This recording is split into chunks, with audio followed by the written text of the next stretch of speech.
What's up, Hey, welcome to DC in Your home. your home. We're back here in My Reagan's home. in your house again, Yeah. in the same room that we were at like 2 weeks ago. Yeah. It's been a while, but we're back. It's your kind of your couch slash like Yeah, it's basketball, lamp, carpet, couch, room. Yeah. Right. Room. That's really fun. Yeah. Well, are you traveling anywhere for Thanksgiving? I think I am. I think for the real day, we're staying local. I'm Okay. going with my sister's in-laws.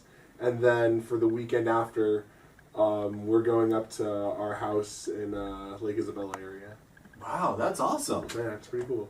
That's I mean, it doesn't quite match compared to what I'm doing. It's nothing compared to this home. Oh, or what you're doing. Yeah. So that's it. What are you doing, Lloyd? Well, I'm going to Hawaii. Oh, nice. Yeah. That's pretty cool. Yeah, because remember, for the talent show, remember Yeah. people were going over to Hawaii? I got inspired. And so, Nice. yeah. That's cool. Who's this? Oh, that's the new addition. Is that your new pet? Yeah, well, now this is the basketball, lamp, couch, carpet, zebra with a hat room. Wow. Looks like your zebra's going to Hawaii. Yeah, he might join you. You might join me? Yeah. That'd be really fun to kick back in the sand with your Yeah. zebra. So, does your zebra talk? Is he friendly? He's friendly. He doesn't talk much, but he is friendly. Yeah, because he's pretty quiet right Yeah, now. he's pretty quiet. He's being respectful. He's being respectful. Alrighty, that is really good. I mean, that's awesome. I mean, your zebra's modeling to junior high students like what to do in these moments. Yeah. To respect your elders. Mm-hmm. Yeah, that's awesome. Well, man, Thanksgiving right around the corner. I mean, makes me think of some thank you cards I have to write. Oh, yeah. Yeah. Do you mind if I write one right now? No, go right on ahead, yeah. Alrighty. Well, let me get out a card right here, and let's see here. Thank you. Oh wait, I guess I should get my pen ready first. Take the cap off, yeah. Take my cap off first. Alrighty.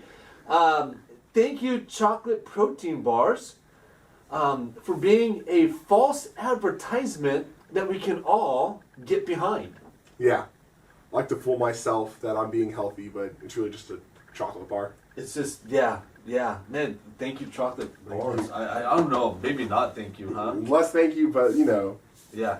Oh, you gonna write a thing? I'm gonna have you inspired me. Okay. Okay, let's do.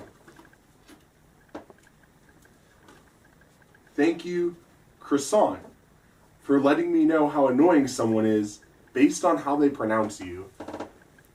Oh yeah. Do you ever get that person who's like, it's croissant, Uh-huh. and it's like, wow.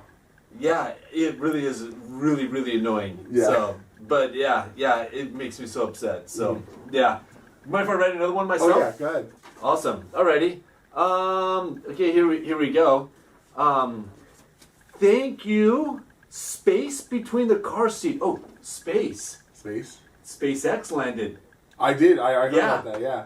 Do you know I was watching SpaceX land, and I was watching it live, and I actually wrote in the chat. Nice. In That's the really YouTube cool. chat. Yeah. That's cool. Yeah, and it was really dumb. Oh. Yeah, because people were saying the most dumbest things in the chat. People were like, "Hey, look, the Earth is in the shape of a dinosaur instead of being round." So I decided to write in the chat to like try and like stabilize the chat. Oh, nice. That's very helpful. Let me get back. Go ahead. All right. Thank you, space between the car seat and the center console, for being just big enough for my phone to slip through and just small enough for my hand to get stuck. Wow. Yeah. Love it when that happens. Oh gosh, it happened to my phone today. Oh, nice. Yeah, my phone's cracked. My screen's all busted. Yeah. It's rough. Just Rough. slipped right between the seats. Okay, well, I have one more. Let's see. I'd like to say thank you to Geometry for showing me that boredom comes in all shapes and sizes. Yeah. You know what else was pretty boring? What? Watching SpaceX. All right. No, that was a really good moment. That was fantastic. That was fantastic. Yeah. But you know what was really funny? What? I forgot to change the channel, and I got up this morning like at 7 o'clock, and I turned it on, and it was NASA again. Nice. Yeah, that was pretty rough. Alrighty. Well, hey, talking about things that are kind of rough. Yeah. Maybe we should play like a really rough like kind of quiz again. Okay, yeah. Like almost like impossible to get these answers right. They're pretty tough. They're pretty tough. Well, hey, we'll run through the questions, and then in your small groups on Zoom, you guys can go over the answers. But we'll kind of get your brains thinking. So here's the first one, which is this. How many calories on average are consumed per person at Thanksgiving dinner? Wow, I wonder. That's got to be like a lot. I feel like, well, you're supposed to have 2,000 calories a day, but Thanksgiving dinner, I bet you people just like, you know, you have the turkey, you have the stuffing, you have the mashed potatoes, gravy, pie afterwards. It's got to be like a lot. This has got to be a ton. It's got to be, I don't know. Well, there you guys go. You guys debated in your Zoom class. Here's another one. Okay. In what month was the first Thanksgiving likely celebrated? Oh, that's interesting. Yeah. So it makes me think, I guess not November. Yeah. I don't know. I don't know what though. Maybe. Imagine it's like summertime. Like they're having a beach party. Maybe it was a beach party. Little do we know they had a beach party. Or maybe it was New Year's Eve. Maybe they rang in the new year. That'd be smart. That'd be pretty smart. Alrighty. What's the next question? How much does the biggest turkey weigh? Ooh, that's interesting. How much does your zebra weigh? Well, he's not fully grown yet. He's not so fully right now. Right now, he's like hanging around about 30 pounds. He's pretty young. Okay, He'll get bigger. He'll get bigger. Well, that's good. That's good. Let's take a look at the next question. And this is the last question. Yes. Last question. All right. What percentage of Americans don't eat turkey on Thanksgiving? Ooh, interesting. How many people opt out for anything else? I don't eat things. I don't eat turkey. I usually prefer not to too. Yeah, it doesn't work for me. I like enchiladas. Nice enchiladas. Yes. Enchiladas. Yeah. Is good. You eat enchiladas on Thanksgiving? Not on Thanksgiving. No? Okay, but you opt out. I do opt out. It's more like just a beef or ham or something. You know? Oh, okay. Or like maybe avocado toast. Sure. Sure. Alrighty. Hey, we have one more question actually. And it's a question that's not even the leaders have the answers to. Ooh. Here's the question. Yeah. Alrighty, here we go. Why did Pepsi change the look of their bottle? They changed the look of their 2-liter bottles. What's Whoa. up with that? That is interesting. I wonder why. I don't know. Maybe SpaceX has something to do with it. Maybe. Maybe. Alrighty. Hey, we're really excited you guys are here tonight. And here's Michelle's talk. Hi, junior hires. So Christmas is coming up, and I'm sure you have been dreaming about Christmas gifts, writing lists, or thinking about all the new things that you want. Maybe this year it is all about a game console, but you're deciding between the new Xbox Series X or the PlayStation 5. And both are great options, and it's probably really hard. Or you're wanting to get a phone this year because maybe it's the first time that you get a phone and it'll be yours and you can have your own friends' contacts in there. And I understand that feeling of anticipation. And maybe you're like me where you start to plan this thank you speech where you kind of recite in your mind, like, because you know that you're probably going to get the thing that you want. And so then you have all these talking points about how great it is and how grateful you are, and you've made that up in your head. So for me, this happened in 2007, but I wasn't very grateful. See, this was before you could use Instagram or Twitter or a lot of social media on your phone. It was pretty limited. And I opened my gifts and I was very grateful for what I got. I expressed my thanks to my parents, and Christmas was kind of almost over. We had all opened our gifts, and then my dad ran into the back room and he came out with a box, a kind of small box, and he handed it to my mom. And my mom was surprised, and she's like, oh, for me? She opens it up and she pulls out the device that would change all of our lives. It was the iPhone. The first ever iPhone. This was an iPhone that only had come out months before that. And I was appalled. In my head, I was like, you gave this to the woman that doesn't know how to use email, that can barely turn on her desktop? Why would you do that? And then I looked at all the gifts that I had just opened, and I immediately was frustrated with them. I was like, ugh, I don't want any of these things. Those things that moments before I was thankful for, I was like, ugh, compared to the historic device that we all had in our home that I didn't possess myself? How could any of these gifts match up to that? And I got so frustrated that it actually came out verbally. My brothers and I all stood up and we actually started to complain out loud. How dare you, Dad, give Mom something that we should deserve? We're so much more tech savvy. She doesn't know how to use this. She doesn't even care. She doesn't have social media accounts. This is so unfair. And my dad quietly walked into the back room and came out with 4 more boxes. And he handed each of us an iPhone. It was something that I didn't know what to do with.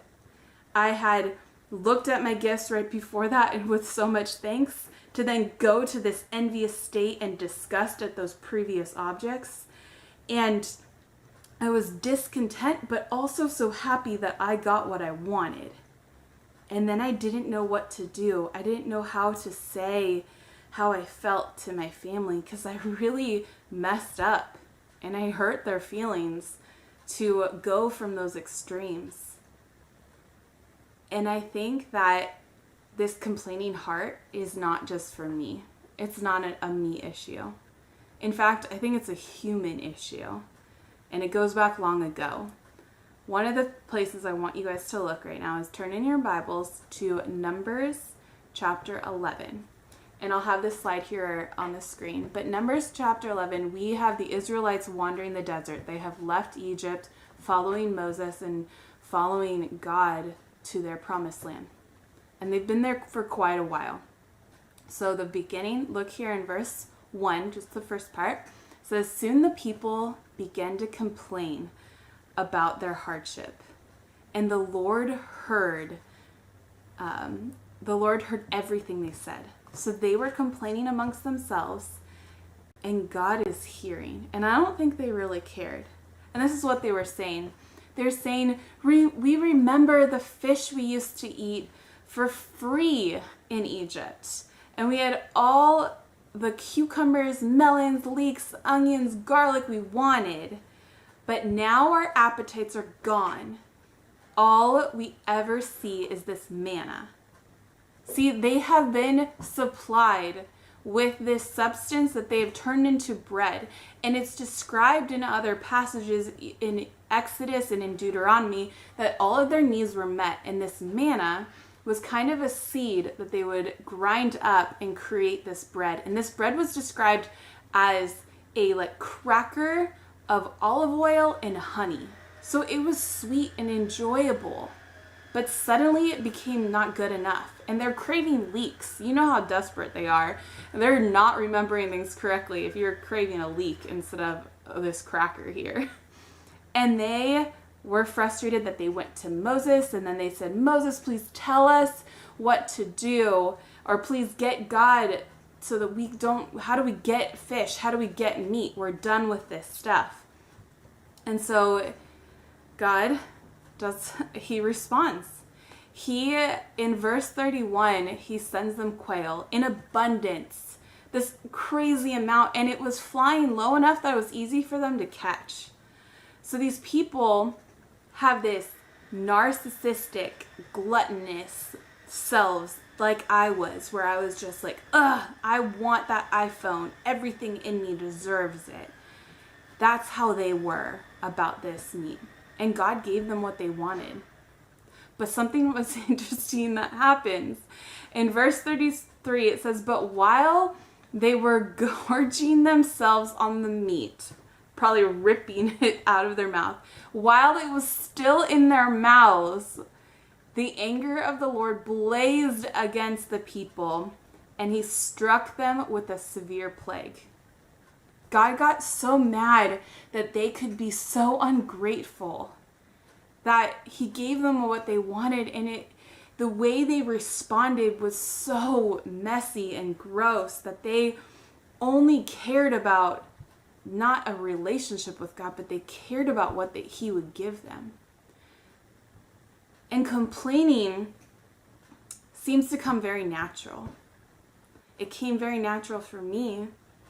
And the Israelites, it seemed like it was very easy for them to complain. And we see that it affects other people. And think about this. So it comes natural in these ways. A teacher will give you assignments, and your first thought is probably, I wish she would have done it differently, or she could have explained that better. Or when you're given a gift by a great aunt, you think, that's nice, but like I wish it was this.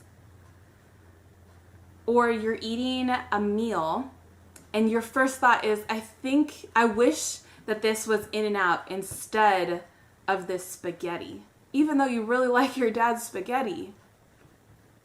Or you're hanging out with your friends and their siblings, and you think, why can't my siblings be like my friends' siblings? Why can't they be cool like them? Our natural inclination is to critique, to complain, to think that there's something better. And I'm sure that there is more lists that you can talk about in small group of stuff and examples of ways that you've had that complaining heart.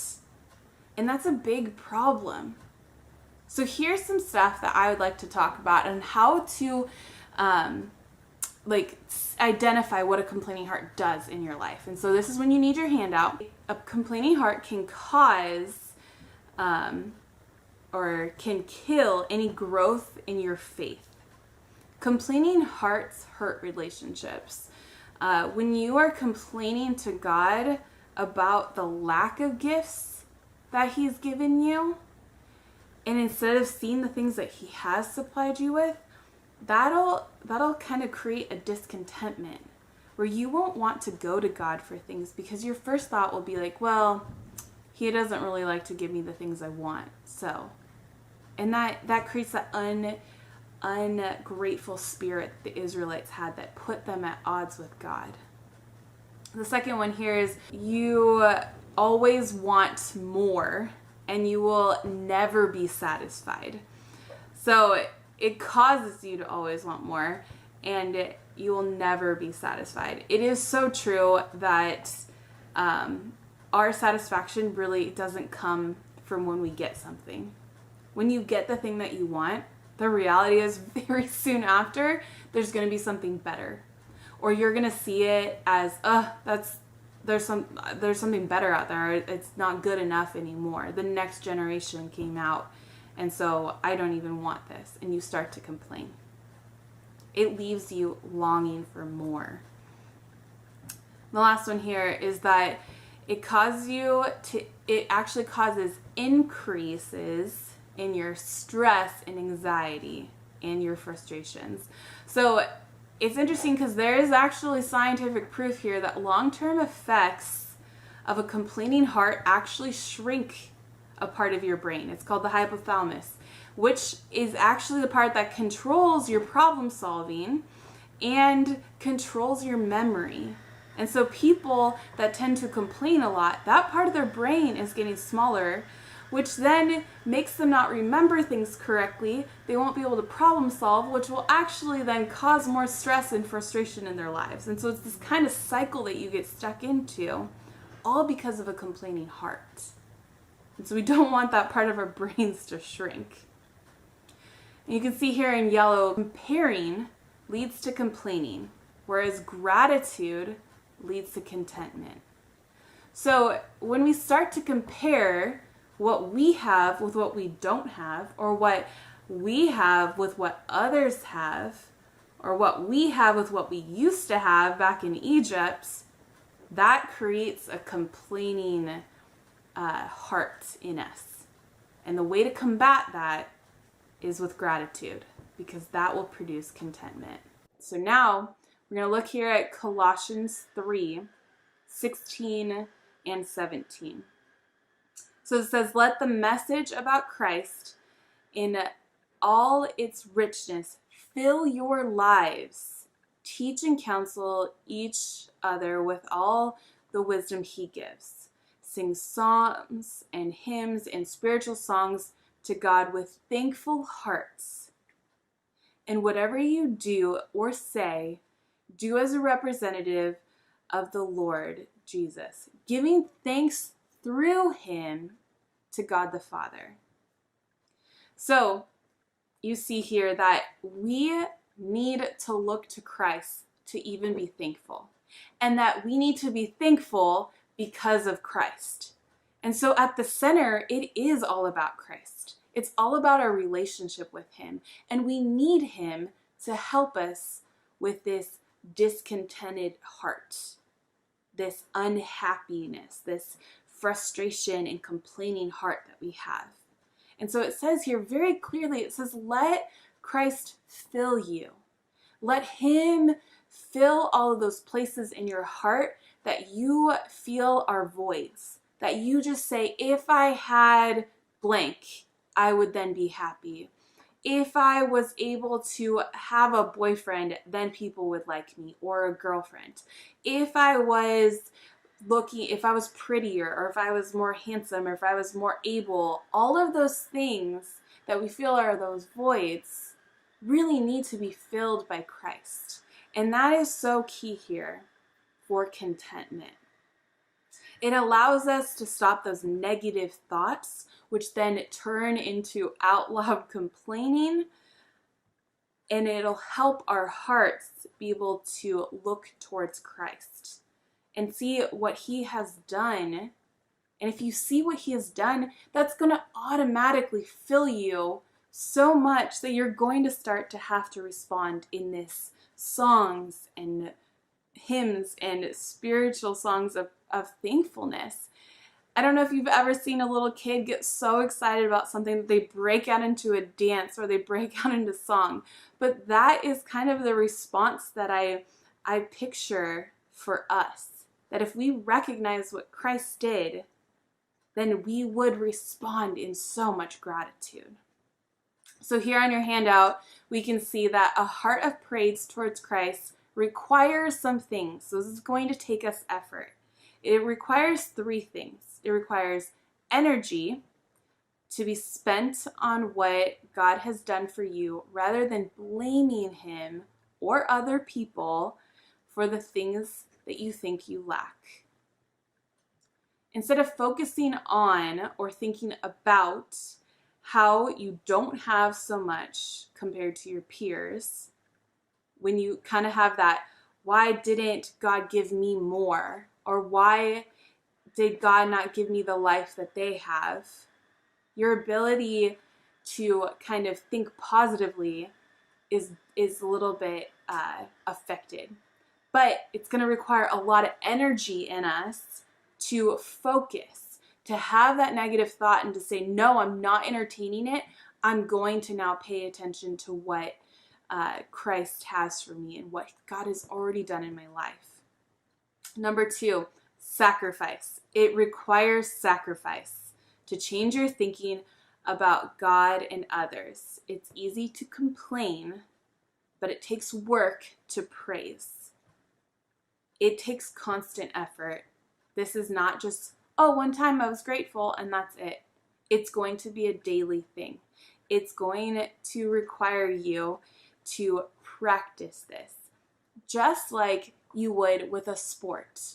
That you go through this week of conditioning right beforehand, or before a big performance that you have for a drama club or for an instrument. You have this kind of intensive week where you have to get your body to be conditioned so that you can make those plays, or you can run to the finish line, or you can focus and make that part. Whatever it is, you have to go through this kind of frustrated, intensive time. And that requires a lot of sacrifice. And you guys do this all the time. You sacrifice things all the time. You don't realize it. But it's because you choose to do it. Because you realize, I really want to play that sport. And so I'm going to sacrifice maybe not being able to hang out with my friends because I have a tournament this weekend.